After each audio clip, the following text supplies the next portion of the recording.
Hello guys, तो आज हम लोग स्टार्ट करने वाले हैं haloalkanes and haloarenes का लेक्चर नंबर 2।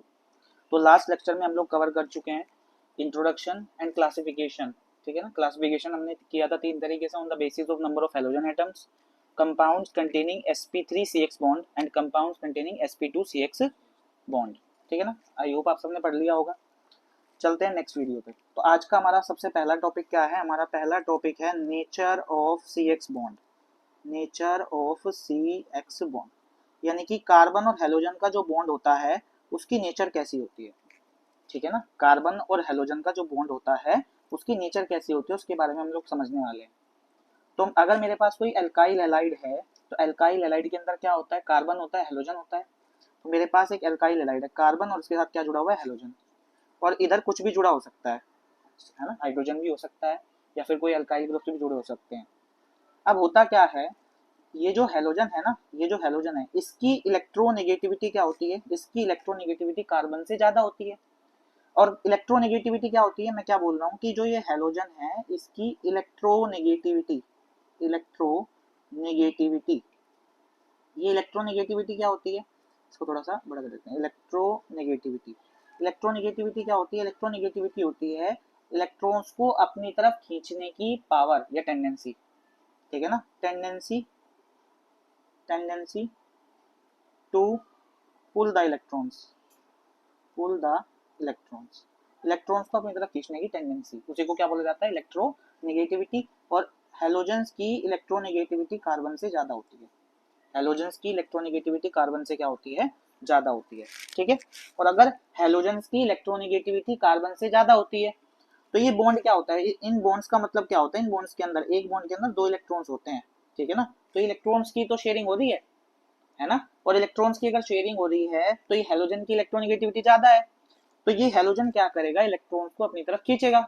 और अगर ये इलेक्ट्रॉन्स को अपनी तरफ खींचेगा तो इसके ऊपर एक चार्ज डेवलप होगा जिसको हम बोलते हैं पार्शियल नेगेटिव चार्ज।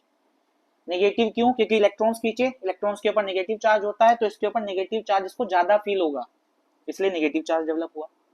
ठीक है ना। और अगर इस पे नेगेटिव चार्ज डेवलप हुआ तो इसके ऊपर कैसा डेवलप होगा? पॉजिटिव चार्ज, क्योंकि इसके पास से नेगेटिव चार्ज चला गया, इसके पास तो आया, तो इसलिए इसके ऊपर नेगेटिव चार्ज फील होगा तो नेगेटिव चार्ज बढ़ेगा। इसके ऊपर से गया तो इसके ऊपर पॉजिटिव आएगा। और पार्शियल का मतलब क्या होता है? पार्शियल का मतलब होता है कुछ समय के लिए, टेम्परेरी, परमानेंट नहीं आया ये। अगर मैं कहीं पर ऐसे लिखता हूँ कार्बन और इसके ऊपर लिखता हूँ पॉजिटिव तो ये परमानेंट होगा। लेकिन अगर मैंने लिखा कार्बन और उसके ऊपर ऐसे करके लिख दिया, पार्शियल पॉजिटिव चार्ज बोलते हैं इसको, यानी कि कुछ समय के लिए, टेम्परेरी है। ठीक है ना। तो कार्बन और हेलोजन का जो बॉन्ड होता है वो पोलर बॉन्ड होता है, इसको बोलते हैं पोलर बॉन्ड। क्या बोलते हैं? Polar bond. ठीक है। यहीं से क्वेश्चन बनता है। क्वेश्चन क्या बनता है? आपसे क्या पूछ लिया जाता है? आपसे पूछ लिया जाता है बॉन्ड लेंथ का ऑर्डर बताओ। किसका ऑर्डर बताओ? बॉन्ड लेंथ का।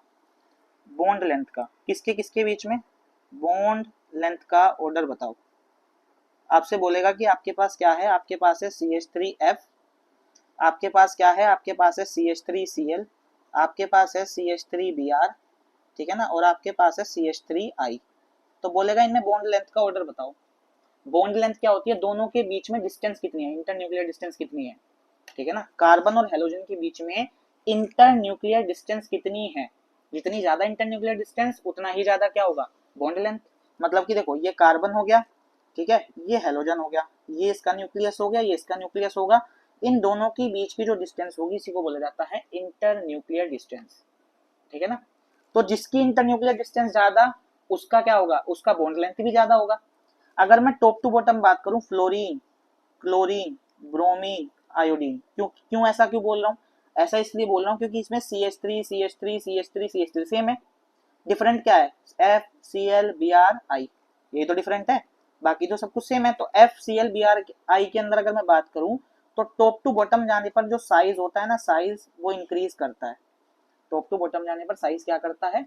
इंक्रीज करता है। क्यों इंक्रीज करता है? अगर आपसे कोई पूछे तो आप बताओगे क्योंकि शेल नंबर इंक्रीज करता है, शेल नंबर बढ़ता है, या आप बोल सकते हो ऑर्बिट नंबर बढ़ता है। ठीक है। तो इसका मतलब क्या होगा? इसका मतलब फ्लोरीन का साइज तो ऐसे हो गया, उसके बाद क्लोरीन का साइज ऐसे हो गया, उसके बाद ब्रोमीन का साइज ऐसे हो गया, उसके बाद आयोडीन का साइज ऐसे हो गया।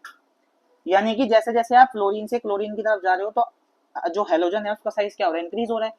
और कार्बन का साइज एक फिक्स है, मतलब कि ऐसे हो गया, देखो ये कार्बन, ये फ्लोरीन, ये कार्बन, ठीक है ना, इसको थोड़ा बड़ा करते हैं, एक सेकंड। ये कार्बन और ये आ गया आपका क्लोरीन, ये आ गया आपका कार्बन, ये आ गया आपका ब्रोमीन, ये आ गया आपका कार्बन, ये आ गया आपका आयोडीन। तो इधर से इधर जाने पर जो बॉन्ड लेंथ है वो क्या होती जा रही है, इंक्रीज कर रही है। ठीक है, इधर से इधर जाने पर जो आपकी बॉन्ड लेंथ है वो क्या कर रही है, वो इंक्रीज कर रही है। तो अगर आपसे कोई पूछ लेगी ऑर्डर बताओ, ठीक है, ऑर्डर बताओ बॉन्ड लेंथ का, तो आप क्या बोलेंगे, आप बोलेंगे कि लेफ्ट टू राइट जाने पर, ये लेफ्ट हो गया और हाँ ये लेफ्ट हो गया, ये राइट हो गया। लेफ्ट टू राइट जाने पर इसके अंदर क्या हो रहा है, जो बॉन्ड लेंथ है वो क्या कर रही है, इंक्रीज कर रही है। ठीक है ना, बॉन्ड लेंथ क्या कर रही है इसके अंदर, इंक्रीज कर रही है। ये तो बात होगी बॉन्ड लेंथ की। दूसरी चीज आती है इसके अंदर डाइपोल मूवमेंट की।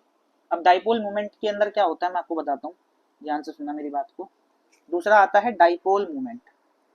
डाइपोल मूवमेंट, डाइपोल मूवमेंट क्या होता है, डाइपोल मूवमेंट को हम म्यू से रिप्रेजेंट करते हैं। डाइपोल मूवमेंट को हम किससे रिप्रेजेंट करते हैं, म्यू से। फॉर्मूला क्या होता है म्यू का फॉर्मूला होता है Q इंटू डी। क्यू क्या होता है, अगर आपसे कोई पूछे तो आप बता पाओगे, तो क्यू क्या होता है, क्यू होता है आपका चार्ज। क्या होता है, चार्ज। डी क्या होती है आपकी, डी होती है डिस्टेंस। क्या होती है, डिस्टेंस।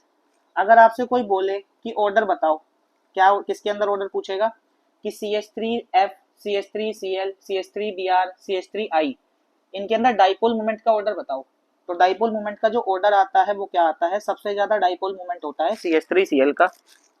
ठीक है ना, उसके बाद जो डाइपोल मोमेंट होता है वो होता है CH3F का। उसके बाद उससे कम होता है CH3Br का। ठीक है, और उसके बाद सबसे कम जो डाइपोल मोमेंट होता है वो होता है CH3I का। अब यहाँ पर जो ये ऑर्डर है ना वो चेंज क्यों हुआ, देखो F और Cl उल्टा हो गया ना, तो ऐसा इसलिए हुआ, ऐसा इसलिए हुआ, इसका रीजन आपसे पूछ लिया जाता है। रीजन क्या बताना है आपको, आपको रीजन बताना है कि जो CH3Cl होता है, ठीक है ना, जो आपका CH3Cl होता है इसके अंदर क्या हो जाता है, इसका जो साइज होता है वो लार्ज हो जाता है due to larger size, due to larger size. And दूसरा रीजन क्या होता है, दूसरा रीजन आता है polarisability, polarisability due to larger size and polarisability. और लार्जर साइज और पोलराइजेबिलिटी होने की वजह से ही इनके बीच में जो होता है ना ग्रेटर चार्ज सेपरेशन, इनके बीच में चार्ज सेपरेशन बढ़ जाता है, और चार्ज सेपरेशन बढ़ने की वजह से ही इनका डाइपोल मोमेंट भी क्या हो जाता है, इंक्रीज कर जाता है। डाइपोल मोमेंट भी क्या कर जाता है, इंक्रीज कर जाता है। तो ग्रेटर चार्ज सेपरेशन लिख देता हूँ मैं यहाँ पे, ग्रेटर चार्ज सेपरेशन। कितनी बात मेरी समझ में आई आपको, अगर समझ में नहीं आई तो आप इसको दोबारा से देख सकते हैं। मिलते हैं नेक्स्ट वीडियो में।